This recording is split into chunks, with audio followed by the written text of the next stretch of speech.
नमस्कार दोस्तों, मैं अंकुर उपाध्याय स्वागत करता हूं आप सभी का आपके अपने YouTube channel share market analysis में। दोस्तों, आईटी स्टॉक्स में जो कल गिरावट हुई थी वो मुझे लगता है केवल एक ट्रेलर था, क्योंकि यहाँ बहुत बड़ी कुछ खबर है और खबर नहीं कहूँगा, बहुत बड़े ऐसे संकेत आ रहे हैं कि यार ये स्टॉक्स खत्म होने वाला है। मतलब बहुत बुरी तरीके से पिटाई पड़ने वाली है। स्टॉक का नाम है विप्रो। हालांकि बहुत सारे व्यूअर ऐसे हो सकते हैं जो कह रहे हो भाई आपने ही खरीदवाया था, अब आप कह रहे हो कि बेच दो।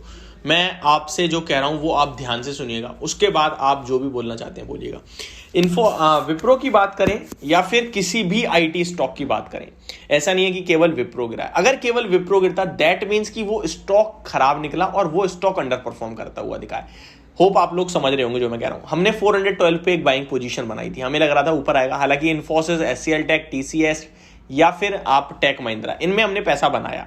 लेकिन विप्रो क्योंकि हमने खरीदा ही 412 पे था, एक बार 390 पे भी खरीदा था, 404 पे बुक करा वहां, उसके बाद 412 पे ऊपर जाएगा तभी लेना था, ऐसा बोला मैंने। तो वहां विप्रो में भी एक बार प्रॉफिट बुक करा। 412 के बाद मुझे दिखता था 422, जो कि नहीं आया, लेकिन करेक्शन आ गई। करेक्शन में मैंने परसों बोला कि 402 का एक स्टॉप लॉस रखेंगे हम, वो निकलेगा तो बेच देंगे।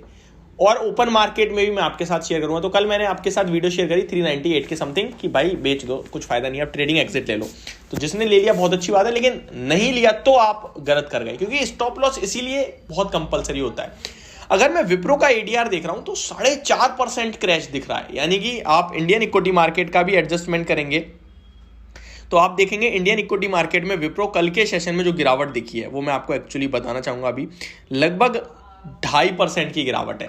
लेकिन अगर आप एडीआर देखें तो 4.5%, यानी इसको भी मैं एडजस्ट करूं तो भी 2% और गिरा है। ये स्टॉक 402, 403 के बाद स्टॉक में डायरेक्ट जो पहला लेवल है वो 398 का आ रहा है। 398 के अराउंड ये सपोर्ट लेना चाहिए और वहीं कहीं तक जाता हुआ दिख रहा है। तो आपको मैं सिंपल सी बात बोलूंगा, अगर आप ट्रेडर थे तो आप निकल चुके हो, लेकिन अगर आप निवेशक हो तो इस फॉल में पैनिक मत हो जाना, बेच मत देना। यानी कि आप कहीं डर जाओ कि यार अब आईटी स्टॉक्स में दोबारा पिटाई पड़ेगी, क्योंकि क्या देखेंगे जब बाजार में कुछ चीज गिरती है ना तो नेगेटिव चीजें सामने आती हैं। अब इनके लिए कल ही एक नेगेटिव चीज आई, क्रेडिट स्विस की रिपोर्ट। क्रेडिट स्विस क्या कह रहा है कि मैं विप्रो में 15% डाउनसाइड देख रहा हूं, एचसीएल टेक में 20% देख रहा हूं, इन्फोसिस में 15% देख रहा हूं। यहां से वैल्यूएशन मुझे महंगे दिखते हैं। अब आने लगी ना नेगेटिव चीजें, जब ऊपर जाते हैं तो पॉजिटिव आने लगती है। तो सिंपल सी बात मैं आपको बता रहा हूं, यहां आपके लिए हो सकता है मंडे के सेशन में भी कोई रिपोर्ट आए जो आपको ऐसा लगे यार अब तो ये खराब ही हो गया, पूरा खत्म हो गया, तो आपको बेचना नहीं है। अगर आप इन्वेस्ट कर रखा है तो फिर बेचना नहीं है। बाजार में ऊपर नीचे चलता रहेगा। एक बार आपने बेचा नहीं, लॉस बुक हुआ नहीं, फिर आप दोबारा विप्रो खरीद नहीं पाओगे और आप कहीं और पैसा लगाओगे और कहीं और पैसा लगाओगे, पता वो क्वालिटी ना हो। ये तो क्वालिटी स्टॉक है। आप इसकी अगर fundamentals, share holding pattern, company के बारे में चेक करेंगे तो सब कुछ अच्छा है। सेल्स थोड़ी कम होती हुई दिख रही है, बाकी सब ठीक है, वो भी दोबारा लौट आएगा, कोई दिक्कत वाली बात नहीं। ग्लोबली प्रॉब्लम है, वो सही होंगी तो दोबारा सब कुछ सही हो जाएगा। लेकिन अगर आपने बेच दिया तो फिर आप लॉस बुक कर लोगे एक अच्छे स्टॉक में से। कहीं ना कहीं विप्रो की बात करें तो 77 लाख शेयर्स कल के सेशन में ट्रेड हुए और 66 लाख शेयर्स का एवरेज वॉल्यूम था। वॉल्यूम्स के साथ गिरावट थी कल पूरे आईटी सेक्टर में। कुछ अंदर से चल रहा है जो हमारे को नहीं पता, लेकिन जब हमें पता चलेगा तब तक गिरावट पूरी हो जाएगी और फिर लोग कहेंगे यार ये बात है इसलिए गिर रहे हैं, बेचो। और इसे कहते हैं हम सेल ऑन रूमर्स और बाय ऑन न्यूज। तो क्या होता है, अभी उसका उल्टा कर दो। हमने क्या कर रखा है, जो गिर रहा है उस पर बेचने भी तो रूमर भी कोई नहीं है, और जब न्यूज आएगी तो हम निकल जाएंगे। ठीक है, तो ये गलती है हमारी सबसे बड़ी। हमें कुछ नहीं करना, सिंपल बैठे रहना है। हमारा व्यू है 1 साल, 2 साल, 3 साल वेट करना है हमें। अगर एक्शन लेने लगे हम हर बाजार के रिएक्शन पे तो फिर गलत हो जाएगा। ट्रेडिंग है तो डेफिनेटली लेना चाहिए, पोजिशनल है या फिर इन्वेस्टमेंट है तो आपको थोड़ा रुकना चाहिए। अब विप्रो के बारे में मैं कुछ चीज़ें बताना चाहूँगा आपको जो मुझे लगता है आपको डेफिनेटली जाननी चाहिए। पहले तो ये 4th लार्जेस्ट आईटी कंपनी है, 2,16,000 करोड़ का मार्केट कैप रखती है।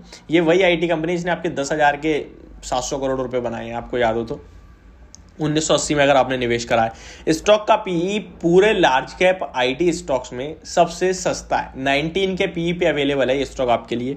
स्टॉक की बुक वैल्यू 130 रुपीज़ की। आप 3 टाइम्स पे भी ट्रेड नहीं करेगा तो कहाँ ट्रेड करेगा, 3rd 4th largest IT company. Return on equity की देखा जाए तो रिटर्न ऑन इक्विटी 20.3% का है, रिटर्न ऑन कैपिटल में 21.1% का है। डिविडेंड यील्ड 2-2.5% की है, इनफैक्ट 4% की थी, अब तो कम हो गई है। कंपनी की बात करें तो मैंने जैसे कहा पीयर कंपैरिजन देखो, ये 19 पे है, एचसीएल टेक 20 पे है, इन्फोसिस 28 पे, 30 पे टीसीएस है, टेक महिंद्रा भी 19 पे ही है। ठीक है, तो ये दोनों ऑलमोस्ट सबसे सस्ते दिखते हैं।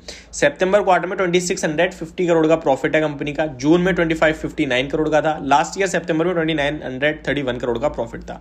ईयर ऑन ईयर बेस पे 2019 में कंपनी का 9000 करोड़ का था, 20 में 9700, 21 में 10800, 22 में 12200, यानी 20% के कैगर से प्रॉफिट कहीं ना कहीं ग्रो कर रहा है। अगर मैं देखूं यहाँ पे तो कंपाउंडेड प्रॉफिट ग्रोथ जो है वो अराउंड 5 ईयर्स की 8% है, 3 ईयर्स की 11% है। सेल्स ग्रोथ देखें तो 3 ईयर्स की 10% है, 5 ईयर्स की 7% है। स्टॉक का प्राइस देखें, कैगर देखें तो 3 साल में 18% का रिटर्न्स आ रहे हैं कहीं ना कहीं, तो ठीक है, 18% रिटर्न अच्छे माने जाते हैं। रिटर्न ऑन इक्विटी देखिए 3 साल का तो 20% का है, वही एग्जैक्टली जो इसका ईयर्स का रिटर्न है। ठीक है, तो सही है, मुझे कोई दिक्कत नहीं दिखती। कंपनी की अगर बैलेंस शीट देखें तो रिजर्व 70,000 करोड़ के हैं, बोरेंग्स 19,000 करोड़ है, तो ऑलमोस्ट डेट अंडर कंट्रोल कहूंगा, इनफैक्ट डेट फ्री भी कह सकते हैं। कैश कन्वर्सन साइकिल 53 डेज का, यानी कि 53 दिन में कंपनी अपना पैसा वापस ले लेती है, तो ठीक है, ये भी कोई दिक्कत नहीं है।